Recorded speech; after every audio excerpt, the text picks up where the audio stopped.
ನಮ್ಮ ನಿಮ್ಮೆಲ್ಲರ ರೈತ ನಾಯಕರಾಗಿರ್ತಕ್ಕಂಥ ಮಾಜಿ ಮುಖ್ಯಮಂತ್ರಿಗಳು ಮತ್ತು ರಾಷ್ಟ್ರೀಯ ಸಂಸದೀಯ ಮಂಡಲ ಸಂಘದ ಯಡಿಯೂರಪ್ಪ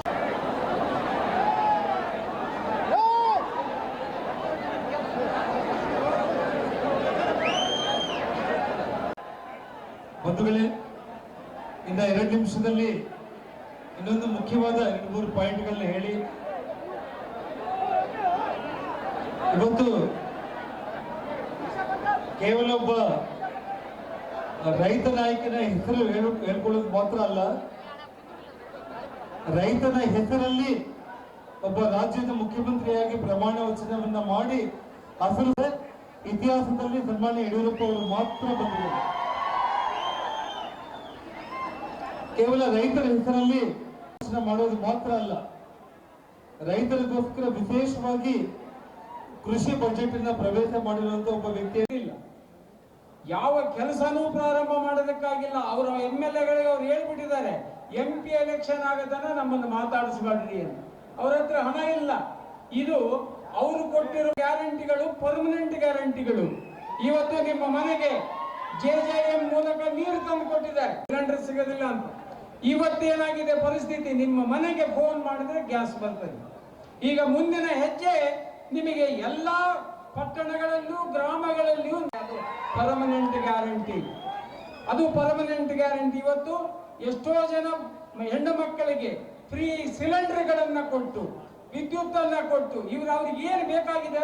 ಈಗ ನೀವು ನರೇಗಾ ಇದೆ, ಇಲ್ಲಿ ನರೇಗಾ ಯಾರು ಕೊಟ್ಟ ಕಾರ್ಯಕ್ರಮ?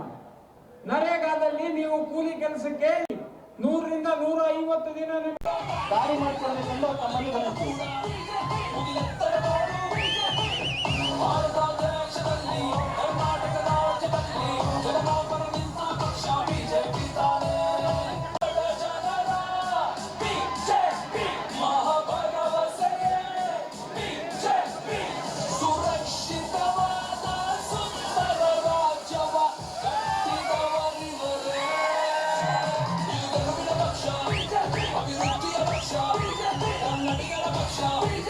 You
ಮಾನ್ಯ ಬಿ.ಎಸ್. ಯಡಿಯೂರಪ್ಪಾಜಿ ಅವರಿಗೆ, ಮಾನ್ಯ ಶ್ರೀರಾಮುಲು ಅವರಿಗೆ, ಮಾನ್ಯ ಯಡಿಯೂರಪ್ಪಾಜಿ ಅವರಿಗೆ ಜೈ ಮೋದಿ, ಜೈ ಮೋದಿ, ಬೋಲೋ ಭಾರತ್ ಮಾತಾ ಕಿ, ಬೋಲೋ ಭಾರತ್ ಮಾತಾ ಕಿ, ಜೈ ಶ್ರೀರಾಮ್, ಜೈ ಶ್ರೀರಾಮ್. ಸನ್ಮಾನ್ಯ ನರೇಂದ್ರ ಮೋದಿಜಿಯವರ ಸಂಕಲ್ಪ ಏನು? ನರೇಂದ್ರ ಮೋದಿಜಿಯವರ ಸಂಕಲ್ಪ 140 ಕೋಟಿ ಜನಸಂಖ್ಯೆ ಇರುವಂತಹ ಸಂಕಲ್ಪ. ಇವತ್ತು ಸುಮಾರಾಗಿ 400 ಸ್ಥಾನಗಳು ಗೆಲ್ಲಬೇಕು. ಈ 400 ಸ್ಥಾನಗಳು ಗೆಲ್ಲಬೇಕಾದ್ರೆ ಬೀದರು, ಕಲಬುರಗಿ, ರಾಯಚೂರು, ಕೊಪ್ಪಳ ಮತ್ತು ಬಳ್ಳಾರಿ, ಆ 400 ಸ್ಥಾನಗಳಲ್ಲಿ ಇವತ್ತಿನ 5 ಜಿಲ್ಲೆಗಳು ಸೇರಿ ಭಾರತೀಯ ಜನತಾ ಪಾರ್ಟಿಯ ಕಮಲ ಅರಳಬೇಕು. ನರೇಂದ್ರ ಮೋದಿ ಪ್ರಧಾನಮಂತ್ರಿಗಳಾಗಬೇಕು. ಇವತ್ತು ಶ್ರೀರಾಮುಲು ಸೇರಿ, ಬಸವರಾಜ್ ಅವರು ಸೇರಿ, ನೀವೆಲ್ಲರೂ ಸೇರಿ ನರೇಂದ್ರ ಮೋದಿಜಿಯವರ 400 ಸ್ಥಾನಗಳನ್ನು ಗೆಲ್ಲಬೇಕೆಂದು ಸಂಕಲ್ಪ ಮಾಡಿದನೋ, ನರೇಂದ್ರ ಮೋದಿಜಿಯವರು ಪ್ರಮಾಣ ವಚನ ಸ್ವೀಕಾರ ಹೇಳ್ತಾರ. ನರೇಂದ್ರ ಮೋದಿಜಿಯವರು ನನ್ನ ನರೇಂದ್ರ ಮೋದಿಜಿ ಅಂದರೆ ಕರೀಬಾರದು. ನಾನು ಭಾರತ ದೇಶದ ಒಬ್ಬ ಸೇವಕ. ನನಗೆ ನೀವು ಜಿ ಅನ್ನಂತ ಶಬ್ದವನ್ನು ಬಳಕೆ ಮಾಡಕ್ ಹೋಗಬೇಡಿ. ಏಕವಚನದಲ್ಲಿ ನರೇಂದ್ರ ಮೋದಿಜಿ ಏನನ್ನು ಹೇಳ್ರಿ ಒಂದು ಕಡೆ ಅಂತಾನ, ಒಂದು ಕಡೆ ಹೇಳ್ತಾನ ನಾನು ಈ ದೇಶದಲ್ಲಿದ್ದಂತ 140 ಕೋಟಿ ಜನರಿಗೆ ಒಬ್ಬ ಚೌಕಿದಾರ್ ಇದ್ದಂತೆ. ಚೌಕಿದಾರ್ ಅಂದ್ರೆ ಗೊತ್ತಲ್ಲ, ನೀವೆಲ್ಲ ರಕ್ಷಣೆ ಮಾಡುವಂತ ವ್ಯಕ್ತಿ ಇದ್ದಂತೆ. ಮೊನ್ನೆ ಯಾರೋ ಒಬ್ಬ ವ್ಯಕ್ತಿ ನಾಲಿಗೆ ತಪ್ಪಿ ಯಾರೋ ಮನುಷ್ಯ ಯಾರಲ್ಲಿ ಬಿಹಾರದಲ್ಲಿ ಒಬ್ಬ ಲಲ್ಲೂ ಪ್ರಸಾದ್ ಯಾದವ್ ಅವರು ನೋಡ್ರಿ ಪಾಪ ಯಾವ ರೀತಿಯಲ್ಲಿ ಅಂದ್ರೆ ನರೇಂದ್ರ ಮೋದಿಜಿಯವರು 24 ತಾಸು ಕೆಲಸ ಕೆಲಸ ಕೆಲಸ ಒತ್ತಡ. ಅವರಿಗೆ ದೇಶ ಬಿಟ್ಟರೆ ಬೇರೆ ಏನು ಗೊತ್ತಿಲ್ಲ. ದೇಶದಲ್ಲಿದ್ದಂತ ಪ್ರತಿಯೊಬ್ಬ ಬಡವ ಚೆನ್ನಾಗಿರ್ಬೇಕು, ರೈತ ಚೆನ್ನಾಗಿರ್ಬೇಕು, ಮಹಿಳೆಯರು ಚೆನ್ನಾಗಿರ್ಬೇಕಂದೇಳಿ 10 ವರ್ಷಗಳಾಯ್ತು ನಾವು ಬೂತ್ ಕನ್ನಡಿ ಹಿಡ್ಕೊಂಡು ನೋಡ್ತಿರ್ತೀವಿ. ನರೇಂದ್ರ ಮೋದಿಜರು ಎಲ್ಲನಾಗ್ಲಿ ಆರೋಗ್ಯ ಸರಿ ಇಲ್ಲ ಅಂತೇಳಿ, ನನಗೆ ಜ್ವರ ಬಂದಿದೆ, ನೆಗಡಿ ಬಂದಿದೆ ಅಂತೇಳಿ ಎಲ್ಲನೋ ಒಂದು ತಾಸು ಕುಂತಾನೇನು?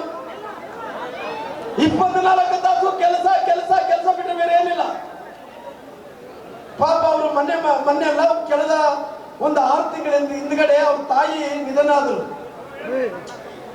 ನಿಧನ ಆದಂತ ಟೈಮಲ್ಲಿ ಅಲ್ಲಿ ಇದ್ದಿದ್ದ ಎಷ್ಟು ತಾಸು? ಕೇವಲ 1.5 ತಾಸು 2 ತಾಸು ಇದ್ರು. ಅಲ್ಲ ರೈತಲ್ಲ ಸರ್, ಬಂಡೆ ಸರ್, ಅವರು ತಾಯಿ ತೀರ್ಕೊಂಡದಂತ ಟೈಮಲ್ಲಿ 1.5 ತಾಸು ಇದ್ರಲ್ಲ, ಅಷ್ಟೆಲ್ಲ 2 ತಾಸು 3 ತಾಸು ಇದ್ರು. ಅಂದ್ರೆ 3 ತಾಸು ಇದ್ದ ತಕ್ಷಣನೇ ಪುನಃ ಎಲ್ಲಿಗೆ ಹೋದಾಗ 3 ತಾಸು 3 ತಾಸಾದಿಂದ ಮತ್ತೆ ದೇಶ ಸೇವೆಗೆ ಹೊಟ್ಟೋದ. ಅಲ್ಲಿ ಬಿಹಾರಿನ ಲಲ್ಲೂ ಪ್ರಸಾದ್ ಯಾದವ್ ಅವರು ಒಂದು ಹೇಳಿಕೆಯನ್ನು ಕೊಡ್ತಾರೆ 45 ಎಕರೆ. ಆದ್ರೆ ಬಾಬಾ ಸಾಹೇಬ್ ಅಂಬೇಡ್ಕರ್ ಅವರಿಗೆ 3 ಅಡಿ 6 ಅಡಿ ಜಾಗ ಕೂಡ 3 ಅಡಿ 6 ಅಡಿ ಜಾಗ ಕೂಡ ಕೊಟ್ಟಿಲ್ಲ. ಮತ್ತೆ ಹೇಳ್ತಾರೆ ಇವರು ಭಾರತೀಯ ಜನತಾ ಪಾರ್ಟಿ ಸಂವಿಧಾನವನ್ನು ಬದಲು ಮಾಡ್ತಾರೆ ಅಂತ ಹೇಳಿ ಸುಮ್ಮನೆ ಅಪಪ್ರಚಾರವನ್ನು ಮಾಡುವಂತ ಕೆಲಸ ಇವತ್ತು ಕಾಂಗ್ರೆಸ್ ನಾಯಕರು ಮಾಡ್ತಾರ. ನರೇಂದ್ರ ಮೋದಿ ಹೇಳಿದ್ರು ಬಹಳ ಸ್ಪಷ್ಟವಾಗಿ, ಎಂತ ಪರಿಸ್ಥಿತಿಯಲ್ಲಿ ಕೂಡ ಬಾಬಾ ಸಾಹೇಬ್ ಅಂಬೇಡ್ಕರ್ ಅವರು ಪುನಃ ಅವರು ಹುಟ್ಟಿ ಬಂದ್ರೆ ಕೂಡ ಸಂವಿಧಾನವನ್ನು ಬದಲು ಮಾಡಲ್ಲ ಅನ್ನಂತ ಮಾತನ್ನು ಕೂಡ ನರೇಂದ್ರ ಮೋದಿ ಹೇಳಿದ್ದಾರೆ ಬಹಳ ಸ್ಪಷ್ಟವಾಗಿ. ನರೇಂದ್ರ ಮೋದಿಜಿಯವರು ಭಗವದ್ಗೀತೆಗೆ ಯಾವ ರೀತಿಯಲ್ಲಿ ಗೌರವ ಕೊಡ್ತೀವೋ, ಯಾವ ರೀತಿಯಲ್ಲಿ ರಾಮಾಯಣಕ್ಕೆ ಯಾವ ರೀತಿಯಲ್ಲಿ ಗೌರವ ಕೊಡ್ತೀವೋ ಆ ರೀತಿಯಲ್ಲಿ ಗೌರವ ಕೊಡ್ತಾ ಇರುವಂತಹ ಪಾರ್ಟಿ ಅದು ಬಿಜೆಪಿ ಪಾರ್ಟಿ, ನರೇಂದ್ರ ಮೋದಿಜಿಯವರ ಪಾರ್ಟಿ. ಇವತ್ತು ನರೇಂದ್ರ ಮೋದಿಜಿಯವರು ಒಂದು ಟೈಮಲ್ಲಿ ನಾವು ನೋಡ್ತಾ ಇದ್ವಿ, ಇವತ್ತು ಭಾರತ ಅಂದ್ರೆ ಏನು? 140 ಕೋಟಿ ಜನಸಂಖ್ಯೆ ಇರುವಂತಹ ಭಾರತ, ಅಲ್ಲಿ ಏನಪ್ಪ ದೊಡ್ಡ ಜನಸಂಖ್ಯೆ ಇದೆ, ಕೆಲಸ ಇಲ್ಲ, ಉದ್ಯೋಗ ಇಲ್ಲ, ರೈತಾಪಿ ಜನರಿಗೆ ಅನುಕೂಲ ಇಲ್ಲ, ಏನಿಲ್ಲ ಅಂದ್ರೆ ಇದನ್ನ ಬಂಡವಾಳ ಮಾಡ್ಕೊಂಡು ರಾಜಕಾರಣ ಮಾಡ್ತಿದ್ರು. ನರೇಂದ್ರ ಮೋದಿಜಿಯವರು 10 ವರ್ಷ ಪ್ರಧಾನಮಂತ್ರಿಗಳಾದ ನಂತರ ಭಾರತ ನೋಡಿ ಎಷ್ಟು ಮಟ್ಟಿಗೆ ಬೆಳೀತಾ ಇದೆ. ನನ್ನ ಜೀವನದಲ್ಲಿ ಆದಂತ ಒಂದು ಘಟನೆ ನಾನು ನೆನಪು ಮಾಡಿಕೊಂಡು ಅನೇಕ ಘಟನೆಗಳು ಆಗಿದಾವ. ನಮ್ಮ ಕೊಪ್ಪಳಿನ ಮಕ್ಕಳು, ಬಳ್ಳಾರಿಯ ಮಕ್ಕಳು, ನಂತರ ರಾಯಚೂರಿನ ಮಕ್ಕಳು, ಬೀದರಿನ ಮಕ್ಕಳು, ಬೇರೆ ಬೇರೆ ಕಡೆ ಮಕ್ಕಳು ಅಲ್ಲಿ ಉಕ್ರೇನ್ ನಲ್ಲಿ ಓದಕ್ ಹೋಗಿದ್ರು. MBBS ಮಕ್ಕಳು ಓದಕ್ ಹೋಗಿದ್ರು. ಅಲ್ಲಿ ಸಡನ್ ಆಗಿ ರಷ್ಯಾ ಮತ್ತು ಉಕ್ರೇನ್ ಜಗಳ ಆಗುವಂತ ಟೈಮಲ್ಲಿ ನಮ್ಮ ರಾಯಚೂರು ಈ ಭಾಗದಲ್ಲಿದ್ದಂತ ಎಲ್ಲ ಹಿರಿಯರು ನನ್ನ ಹತ್ರ ಬಂದಿದ್ರು. ಬಂದು ವಿಡಿಯೋ ಕಾನ್ಫರೆನ್ಸ್ ಮೂಲಕ ಮಕ್ಕಳು ನಾವು ನೋಡ್ತಾ ಇದ್ದೀವಿ.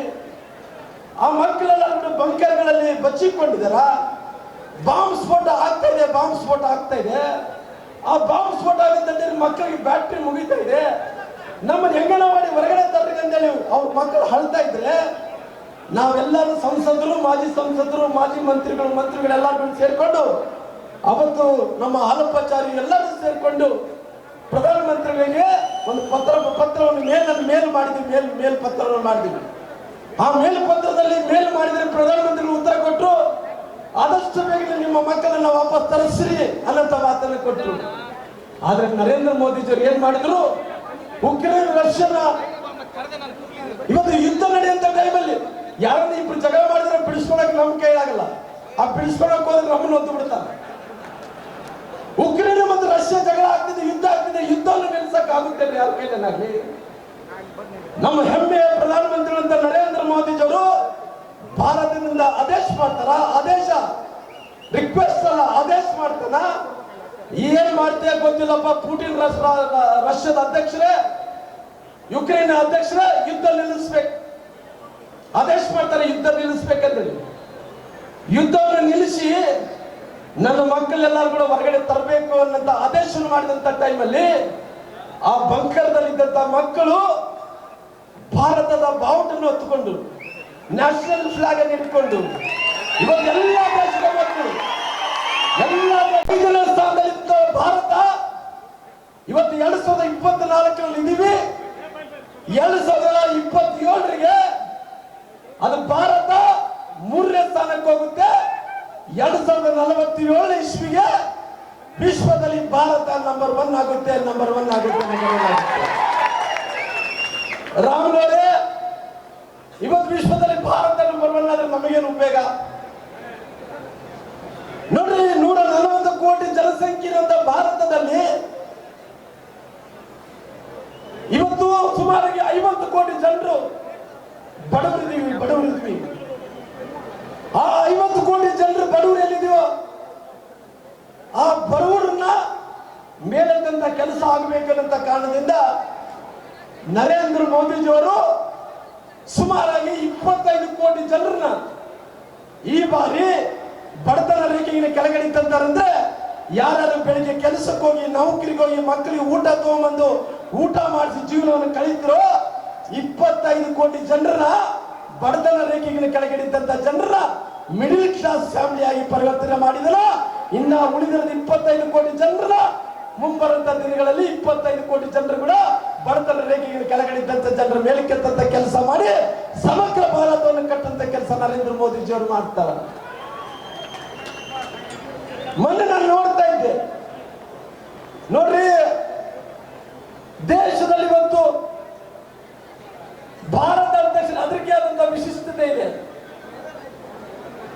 ಇವತ್ತು ನಮ್ಮ ಪಕ್ಕದಗಡೆ ದೇಶಗಳು ಏನು, ಪಾಕಿಸ್ತಾನ, ಆಫ್ಘಾನಿಸ್ತಾನ, ಬಾಂಗ್ಲಾದೇಶ, ಚೀನಾನಂತ ದೇಶಗಳು ಅವರು ಉಗ್ರಗಾಮಿಗಳು ರಾತ್ರಿ ಬಂದು ಎಲ್ಲಿ ಬೇಕಾದ್ರೆ ಧ್ವಂಸ ಮಾಡ್ತಿದ್ರು, ಎಲ್ಲಿ ಬೇಕಾದ್ರೆ ನುಗ್ಗುತ್ತಿದ್ರು, ನಮ್ಮನ್ನೆಲ್ಲರೂ ಕೊಲ್ಲುತ್ತಿದ್ರು. ಪುನಃ ಅವ್ರ ದೇಶಕ್ಕೆ ಅವರು ವಾಪಸ್ ಹೋಗ್ತಿದ್ರು. 10 ವರ್ಷಗಳು ನರೇಂದ್ರ ಮೋದಿಜಿಯವರ ಆದ ನಂತರ ಧೈರ್ಯ ಮಾಡಲಿ, ಪಾಕಿಸ್ತಾನದಲ್ಲಿ ಇದ್ದಂತ ಉಗ್ರಗಾಮಿಗಳು ಇವತ್ತು ನಮ್ಮ ದೇಶಕ್ಕೆ ಬರಲಿ. ಇವತ್ತು ಅವರು ತರ ನಡಕ್ತಾರೆ. ಯಾಕಂದ್ರೆ ಇವತ್ತು ನರೇಂದ್ರ ಮೋದಿಜಿಯವರು ಒಂದು ಶಕ್ತಿಶಾಲಿ ವ್ಯಕ್ತಿ ಇದ್ದಾನೆ. ನರೇಂದ್ರ ಮೋದಿಜಿಯವರು ಇದ್ದಂತ ಟೈಮಲ್ಲಿ ಮುಂಚೆ ಹೋಗ್ತಿದ್ವಿ ಬರ್ತಿದ್ವಪ್ಪ. ಇವಾಗ ನರೇಂದ್ರ ಮೋದಿಜಿಯವರು ಇದ್ದಾರ, ಹೋಗಿ ಬರಕ್ಕಾಗಲ್ಲ. ನಾವೇನಾದ್ರೂ ಪಾಕಿಸ್ತಾನದಿಂದ ಗುಂಡು ಹಾರಿಸಿದ್ರೆ ಅದಕ್ಕೆ ಇದಕ್ಕೆ ವಾಪಸ್ಸು ಇಂಡಿಯಾದಿಂದ ಭಾರತದಿಂದ ನಮಗೆ ಗುಂಡು ಹಾಕುವಂತ ಕೆಲಸ ನರೇಂದ್ರ ಮೋದಿಜಿಯವರು ಮಾಡ್ತಾರೆ. ಅವು ಟೆರರಿಸ್ಟ್ಗಳೆಲ್ಲ AK-47 ಇನ್ನೊಂದೆಲ್ಲ ಕೂಡ ಆ ಟ್ರಂಕೆಲ್ ಹಾಕೊಂಡು ಬೀಗ ಹಾಕೊಂಡು ಕುಂತು ಬಿಟ್ಟಾರ. ನರೇಂದ್ರ ಮೋದಿಜಿ ಇರೋ ತನಕ ಭಾರತ ತಂಡಕ್ಕೆ ನಾವು ಹೋಗಲ್ಲಪ್ಪ ಅಂತ ಭಯವಿದ್ದು ನಡಿ ಕುಂತು ಬಿಟ್ಟಾರ. ಹಂಗಾಗಿ ನಾನು ನೋಡ್ತಾ ಇದ್ದೆ ಮೊನ್ನೆ ಯಾರೋ ಒಬ್ಬ ವ್ಯಕ್ತಿ 6 ಕೋಟಿ ಜನಸಂಖ್ಯೆ 6 ಕೋಟಿ ಶಕ್ತಿ ವಿಧಾನಸೌಧದಲ್ಲಿ ಪಾಕಿಸ್ತಾನ್ಗೆ ಜಿಂದಾಬಾದ್ ಅಂತ ಕೂಗ್ತಿದ್ರು. ಸ್ವಾಮಿ, ನಮ್ಮ ನೀರನ್ನು ಕುಡಿದು ನಮ್ಮ ಊಟ ಮಾಡಿ ನಮ್ಮ ಗಾಳಿ ಸೇವಿಸಿ ಎಲ್ಲ ನಮ್ಮ ಭಾರತದಲ್ಲಿ ಎಲ್ಲವನ್ನು ಅನುಭವಿಸಿ ಪಾಕಿಸ್ತಾನ್ಗೆ ಜಿಂದಾಬಾದ್ ಅಂತ ಇದೆಯಲ್ಲ, ನಿನಗೆ ಧಿಕ್ಕಾರನ ಹೇಳೋದ ಮೂಲಕ ನಿಮ್ಮ ಪಾಕಿಸ್ತಾನದಲ್ಲಿ ಹೋಗಿ ಕೇಳ್ರಿ. ಪಾಕಿಸ್ತಾನ ಜನರು ಯಾರು ಪ್ರಧಾನಮಂತ್ರಿಗಳು ಆಗ್ಬೇಕಂದ್ರೆ ಪಾಕಿಸ್ತಾನ ಜನರು ಕೇಳಿದ್ರೆ ನರೇಂದ್ರ ಮೋದಿಜಿ ಪಾಕಿಸ್ತಾನ ಪ್ರಧಾನಮಂತ್ರಿ ಆಗ್ಬೇಕಂತಾರೆ. ನರೇಂದ್ರ ಮೋದಿಜಿ ಪಾಕಿಸ್ತಾನ ಪ್ರಧಾನಮಂತ್ರಿ ಆಗ್ಬೇಕಂತಾರೆ.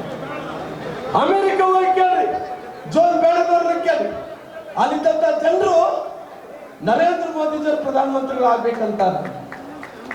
ಅದ್ಭುತವಾಗಿ ಭಾರತ ಅಂದ ತಕ್ಷಣದಲ್ಲೇ ಇವತ್ತು ನರೇಂದ್ರ ಮೋದಿಜಿಯವರು ಅವ್ರು ನಾವು ಕೆಲಸ ಮಾಡೋದೇ ನಮ್ಮ ಪುಣ್ಯ. ನರೇಂದ್ರ ಮೋದಿಜಿ ಅಂದ ತಕ್ಷಣ ದೊಡ್ಡ ಶಕ್ತಿ ಅವರು. ಇವತ್ತು ಆ ಶಕ್ತಿ ಕೆಳಗಡೆ ನಮ್ಮಂತವ್ರನ್ನ ಬಸವರಾಜ್ ಅಂತವ್ರನ್ನ ಇವತ್ತು ನಮಗೆ ಅವಕಾಶವನ್ನು ಮಾಡಿಕೊಡ್ತಾರೆ ಅಂದ್ರೆ ಅದಕ್ಕಿಂತ ಸೌಭಾಗ್ಯ ಏನಿದೆ? ಅದಕ್ಕೋಸ್ಕರವಾಗಿ ಇವತ್ತು ಇಲ್ಲಿ ಕುಂತಂತ ಅಣ್ಣ ತಮ್ಮಂದಿರೆಲ್ಲರೂ ಕೂಡ ಒಂದು ತೀರ್ಮಾನ ತಗೊಂಡು ಎಂತ ಪರಿಸ್ಥಿತಿಯಲ್ಲಿ ಕೂಡ ಬಸವರಾಜ್ ಅವರು ಗೆಲ್ಲಲೇಬೇಕು.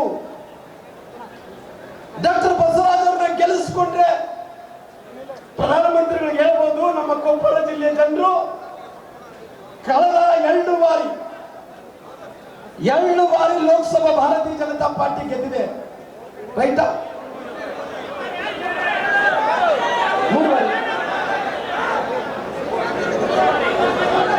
ಬಾರಿ ಟಿಕೆಟ್ ಬಿಟ್ಟು 4ನೇ ಬಾರಿ ನಿಮ್ಮೆಲ್ಲರ ಆಶೀರ್ವಾದದಿಂದ ಬಸವರಾಜ್ ಅವರು ಗೆಲ್ಲಬೇಕು.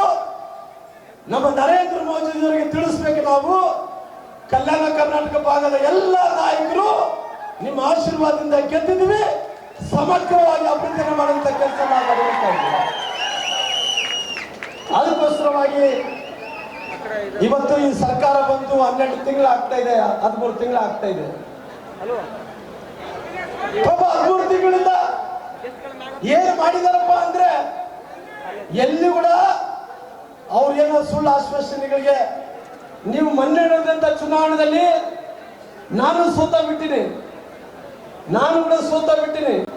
ಆಲಪ್ಪಾಚಾರ್ಯ ಅಣ್ಣರು ಸೋತ ಬಿಟ್ಟಾರ, ಪರಣ ಮನೋಳಿ ಸೋತ ಬಿಟ್ಟಾರ, ಪ್ರತಾಪ್ ಗೌಡ ಪಾಟೀಲ್ ಸೋತ ಬಿಟ್ಟಾರ, ಕರ್ನಾಟಕದಲ್ಲಿ ಬಿಜೆಪಿ ಸೋತೋಗಿದೆ. ನಾವೆಲ್ಲರೂ ಕೂಡ ಸೋತೋಗ್ಬಿಟ್ಟಿವಿ. ಒಬ್ಬ ವ್ಯಕ್ತಿ ಅಂದ್ರೆ ಮೂರ್ತಿ ಸಣ್ಣದಾದಗಳು ಕೀರ್ತಿ ದೊಡ್ಡದಾರಂತ ದೊಡ್ಡ ಒಬ್ಬರೇ ಗೆದ್ದಾರೆ. ಆದ್ರೆ ನಾವು ಗೆಲ್ಲದ ಟೈಮಲ್ಲಿ ಆಗ ಸೋತಿದ್ದ.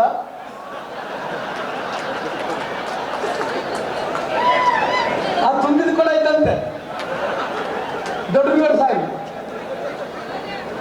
ಹಾಗಾಗಿ ಎಲ್ಲರೂ ಸೋಲ ಟೈಮಲ್ಲಿ ಆತ ಗೆದ್ದ. ಹಂಗಾಗಿ ಇವತ್ತು ಇಂಥ ಪರಿಸ್ಥಿತಿ ಕರ್ನಾಟಕ ರಾಜ್ಯದಲ್ಲಿ 137, 136 ಸ್ಥಾನಗಳು ಗೆದ್ದಾವ. ಗೆದ್ದ ನಂತರ ನಮ್ಮ ದೊಡ್ಡನಗೌಡ ಸಾಹೇಬ್ರು ಒಬ್ಬರೊಬ್ಬರು ಹಾಲಿ ಶಾಸಕರು ಇಲ್ಲಿ ಕುಂತಿರೋದು ಜನಾರ್ದನ್ ರೆಡ್ಡಿ ಅವರು ಕುಂತಾರ. ಜನಾರ್ದನ್ ರೆಡ್ಡಿ ಅವರು ಕೂಡ ಇವತ್ತು ನರೇಂದ್ರ ಮೋದಿಜಿಯವರು 400 ಸ್ಥಾನ ಪಡ್ಕೋಬೇಕು. ಜನಾರ್ದನ್ ರೆಡ್ಡಿ ಅವರು ದೇಶದ ಪ್ರಧಾನಮಂತ್ರಿ ನರೇಂದ್ರ ಮೋದಿಜಿಯವರು ಆಗಬೇಕು. ದೇಶದ ಸಲುವಾಗಿ ಪ್ರಧಾನಮಂತ್ರಿಗಳ ಸಲುವಾಗಿ ನನ್ನ ಪಕ್ಷವನ್ನು ವಿಲೀನ ಮಾಡ್ತೀನಿ ಅಂದರೆ ವಿಲೀನ ಮಾಡಿ ಭಾರತೀಯ ಜನತಾ ಪಾರ್ಟಿ ಕೆಲಸ ಮಾಡ್ತೀನಿ. ಇವತ್ತು 12 ತಿಂಗಳಿಂದ ಒಂದೇ ಒಂದು ಪುಟ್ಟಿ ಮಣ್ಣು ಹಾಕಿದ್ದಾರೆ ಅಂತ ಕೇಳಿ ಅಲ್ರಣ್ಣ, ದೊಡ್ಡಗೌಡಣ್ಣ, ನಮ್ಮ ಹಾಲಪ್ಪಾಚಾರ್ಯ ಸಾಹೇಬ್ರು ಎಲ್ಲರೂ ಸೇರಿ ನಮ್ಮ ತುಂಗಭದ್ರಾ ಜಲಾಶಯ ನವಲಿ ಹತ್ರ ಸಮಾನಾಂತರ ಜಲಾಶಯ ಕಟ್ಟಬೇಕಂದೇಳಿ 1000 ಕೋಟಿ ರೂಪಾಯಿ ಹಣ ತೆಗೆದಿಟ್ಟಿದ್ವಿ. ಅದು ಗಬಕ್ಕಂದು ನುಂಗಿ ಬಿಟ್ಟಾರೆ. ಯಾರಿಗೆ ಗೊತ್ತಲ್ಲ ನುಂಗಿ ಬಿಟ್ಟಾರೆ 1000 ಕೋಟಿ. ಎಲ್ಲೋ ಇದ್ದಪ್ಪ ಅಂದ್ರೆ ಅಸಲು ನಮ್ಗೆ ಏನ್ ಗೊತ್ತಿಲ್ಲ, ಎಲ್ಲೊಂದು 1000 ಕೋಟಿ ಮೇಲೆ ಅಂತಿದ್ರೆ ಆ ಬಸರಂತ ಉಚ್ಚಾಗಿ ಪಾಪ ತಲೆ ಕೇಳ್ಕೊಳ್ತಾನ. ಪಾಪ 1000 ಕೋಟಿ ರೂಪಾಯಿ ಹೆಂಗ್ ಜಗಳ ಮಾಡಿದ್ದಂದ್ರೆ, ಇಲ್ಲಪ್ಪ ನಮಗೆ 2 ಬೆಳೆಗಳಿಗೆ ನೀರು ಬೇಕು, ನಮ್ಗೇನ್ರಿ ಸ್ವಾರ್ಥ ಏನು? ತುಂಗಭದ್ರಾ ಜಲಾಶಯ ಬಗಲ್ಗಡೆ ಸಮಾನಾಂತರ ಜಲಾಶಯ ಆದ್ರೆ ನಮ್ಮ ಎಲ್ಲ ರೈತರೆಲ್ಲರೂ ಕೂಡ ವರ್ಷ ಕಾಲಿ ಮೇಲೆ ಹೋಗೋದು, ಜಗಳ ಮಾಡೋದಾಗ್ತವೆ. 2 ಬೆಳೆಗೆ 40 TMC ನೀರು ಉಳಿಸಿದ್ರೆ ನಮಗೆ 2 ಬೆಳೆಗೆ ನೀರು ಬರ್ತಾ ಅಂದ್ರೆ ನಾವೆಲ್ಲರೂ ಕೂಡ ಸೇರಿ ನಾವು ಮಾಡಿದ್ವಿ. ಆ ರೊಕ್ಕ ಇಲ್ಲ ಅಂತ ಗೊತ್ತಿಲ್ಲ.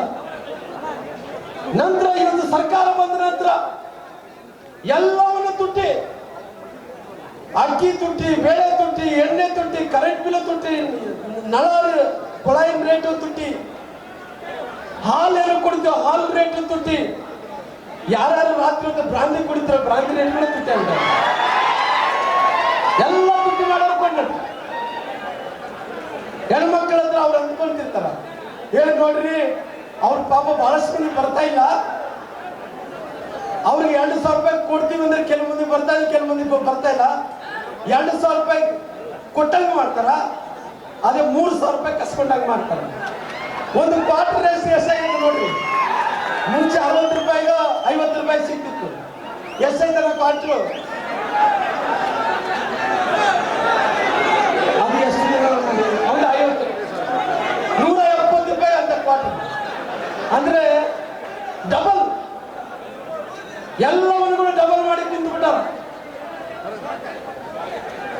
ಸರ್ಕಾರ ಪರಿಸ್ಥಿತಿ ಏನಾಗಿದೆ ಅಂದ್ರೆ ಖಜಾನೆ ಖಾಲಿ ಮಾಡಿಕೊಂಡು ಕುಂತು ಬಿಟ್ಟೈತೆ. ನಾವು ಕೂಡ ಇವತ್ತು ನಮ್ಮ ಸ್ವಾರ್ಥ ಪರಿಶಿಷ್ಟ ಜಾತಿ ಪರಿಶಿಷ್ಟ ಪಂಗಡಗಳ ಜನರು ನಾವು ಸುಮಾರಾಗಿ ನಮ್ಮ ಮಕ್ಕಳು ಪರಿಶಿಷ್ಟ ಜಾತಿ ಪರಿಶಿಷ್ಟ ಪಂಗಡಗಳಿಗೆ ಸಂಬಂಧಪಟ್ಟಿರುವಂತ ನಮ್ಮ ಮಕ್ಕಳಿಗೆ ಓದ್ಕೊಂತ ಮಕ್ಕಳಿಗೆ ಸ್ಕಾಲರ್ಶಿಪ್ ಕೊಡಬೇಕಾಗಿತ್ತು. ಮಕ್ಕಳು ಯಾರು ಓದ್ಕೊಂತಾರ ಅವ್ರು ಸ್ಕಾಲರ್ಶಿಪ್ ಕೊಡಬೇಕಾಗಿತ್ತು. SC ಬಡಾವಣೆಗಳಲ್ಲಿ ರಸ್ತೆಗಳು ಹಾಕಬೇಕಾಗಿತ್ತು, ಮೂಲಭೂತ ಸೌಕರ್ಯಗಳನ್ನು ಕೊಡಬೇಕಾಗಿತ್ತು, ಬೋರ್ವೆಲ್ ಗಂಗಾ ಕಲ್ಯಾಣ ಯೋಜನೆಯಲ್ಲಿ ಬೋರ್ವೆಲ್ಗಳು ಹಾಕಬೇಕಾಗಿತ್ತು, ಭೂ ಒಡೆತನ ಯೋಜನೆಯಲ್ಲಿ 2 ಎಕರೆ ಜಮೀನನ್ನು ಕೊಡಿಸಬೇಕಾಗಿತ್ತು. ಇವತ್ತು ಮಕ್ಕಳಿಗೆ ಬಿಸಿಲು ಕಾಲ ಇದೆ, ಶೂ ಸಾಕ್ಸ್ ಕೊಡಬೇಕಾಗಿತ್ತು. ನೋಡ್ರಿ, 11,000 ಕೋಟಿ ಗಬಕ್ಕಂದು ನುಗ್ಗಿಬಿಟ್ಟಾರೆ SC ಜನಾಂಗದ ಹಣ. ಎಲ್ಲಿ ಹೋಯ್ತಂದ್ರೆ ನಮ್ಮ ಮಕ್ಕಳು, ನಾನು ಬಳ್ಳಾರಿಯಲ್ಲಿ ಪ್ರಚಾರ ಮಾಡ್ತಿದ್ರೆ ಆ ಮಕ್ಕಳು ಅಳ್ತಾ ಇದ್ರು, ಏನೋ ಅಳ್ತಾ ಇದ್ದೇನೆ ಅನ್ನೋರೆ ನಮ್ಮ ಸ್ಕಾಲರ್ಶಿಪ್ ಬಂದಿಲ್ಲ. ಬಿಸಿಲು ಇಷ್ಟು 43 ಸೆಂಟಿಗ್ರೇಡ್ ಇದೆ, ಬಿಸಿಲಲ್ಲಿ ನಮಗೆ ಚಪ್ಪಲಿಲ್ಲ. ಬೂಟು ಕೊಡ್ತಿದ್ರು, ಬೂಟು ಕೊಟ್ಟಿಲ್ಲ. ಪುಸ್ತಕ ಕೊಡ್ತಾ ಇದ್ರು, ಪುಸ್ತಕ ಕೊಟ್ಟಿಲ್ಲ. ನಮ್ಮ ಶಾಲೆಗಳಲ್ಲಿ ಡೆಸ್ಕ್ ಬೆಂಚ್ ಕೊಡ್ತಾ ಇದ್ರು, ಬೆಂಚು ಇಲ್ಲ. ನಮಗೆ ಏನೇನೇನೇನು ಕೊಟ್ಟಿಲ್ಲ. ನಾವು ಗಂಗಾ ಕಾಲದಲ್ಲಿ ಬೋರ್ಗಳು ಹಾಕ್ತಿದ್ರು, ಬೋರ್ಗಳು ಕೊಟ್ಟಿಲ್ಲ. ಏನೇನೇನೇನೋ ಕೊಟ್ಟಿಲ್ಲ, ಎಲ್ಲ ಕೂಡ ನುಗ್ಗಿ ಕೂತು ಬಿಟ್ಟಾರೆ. ನೋಡ್ರಿ, ರೈತಾಪಿ ಜನರಿಗೆ ಇವತ್ತು ನಾವು ನಮ್ಮ ಸರ್ಕಾರ ಇರುವಂತ ಟೈಮಲ್ಲಿ ನಾವು 7 ತಾಸು ಕರೆಂಟ್ ಕೊಡ್ತಿದ್ವಿ. ಯಡಿಯೂರಪ್ಪ ಪುಣ್ಯಾತ್ಮ ಇದ್ದಂತ ಟೈಮಲ್ಲಿ ವಿಶೇಷವಾದಂತ ಕೃಷಿ ಬಜೆಟ್ ಅನ್ನು ಮಾಡೋದ ಮೂಲಕ ಫ್ರೀ ಕರೆಂಟ್ ಕೊಡ್ತಿದ್ರು. ಇವತ್ತು ಏನಾಗಿದೆ, ಯಾರನ್ನ ಬೋರ್ವೆಲ್ ಹಾಕ್ಬೇಕಂದ್ರೆ ಎಷ್ಟು ರೊಕ್ಕ ಕಟ್ಟಬೇಕು? 2 ಲಕ್ಷ ರೂಪಾಯಿ ಡೆಪಾಸಿಟ್ ಮಾಡ್ಬೇಕು. ನೀವು ಇದಕ್ಕಿಂತ ಮುಂಚೆ ಟ್ರಾನ್ಸ್ಫಾರ್ಮರ್ ಸುತ್ತಂದ್ರೆ ನಾವೇ ರಿಪೇರಿ ಮಾಡಿಕೊಡ್ತಿದ್ವಿ. ಇವತ್ತು ನಿಮ್ಗೆ ಮೋಟರ್ ಸುತ್ತಂದ್ರೆ ನಾವೇ ರಿಪೇರಿ ಮಾಡಿಕೊಡ್ತಿದ್ವಿ. ಇವತ್ತು ಏನೇ ತೊಂದರೆ ಆದ್ರೂ ಕೂಡ ಅವೆಲ್ಲ ಕೂಡ ನಾವೇ ಮಾಡಿಕೊಡ್ತಿದ್ವಿ. ಇವತ್ತು ಯಾರು ಕೂಡ ನಾವು ಸರ್ಕಾರ ಮಾಡಿಕೊಡ್ತಾ ಇಲ್ಲ. ಇವತ್ತು ನಾವೇ ಸ್ವತಃ ನಾವೇ ರಿಪೇರಿ ಮಾಡ್ಕೋಬೇಕು. ಹಾಗಾಗಿ ನಾನು ವಿನಂತಿ ಮಾಡ್ತಾ ಇದ್ದೀನಿ. ಇವತ್ತು ಭಾರತೀಯ ಜನತಾ ಪಾರ್ಟಿ ಮೊನ್ನೆ ಪ್ರಣಾಳಿಕೆಯನ್ನು ಬಿಡುಗಡೆ ಮಾಡಿದೆ. ಆ ಪ್ರಣಾಳಿಕೆಯನ್ನು ಬಿಡುಗಡೆ ಮಾಡಿದೆ. ನರೇಂದ್ರ ಮೋದಿಜಿಯವರು 5 kg ಅಕ್ಕಿಯನ್ನು ಕೊಡ್ತಾ ಇದ್ರು. ಆ 5 kg ಅನ್ನು ಯಥಾಸ್ಥಿತಿಯಲ್ಲಿ ಮುಂದುವರಿಯುವಂತ ಪ್ರಣಾಳಿಕೆಯನ್ನು ಭಾರತೀಯ ಜನತಾ ಪಾರ್ಟಿ ಮೊನ್ನೆ ಬಿಡುಗಡೆ ಮಾಡಿದೆ. 75 ವರ್ಷ ಆದಂತ ಎಲ್ಲ ಹಿರಿಯ ನಾಗರಿಕರಿಗೆ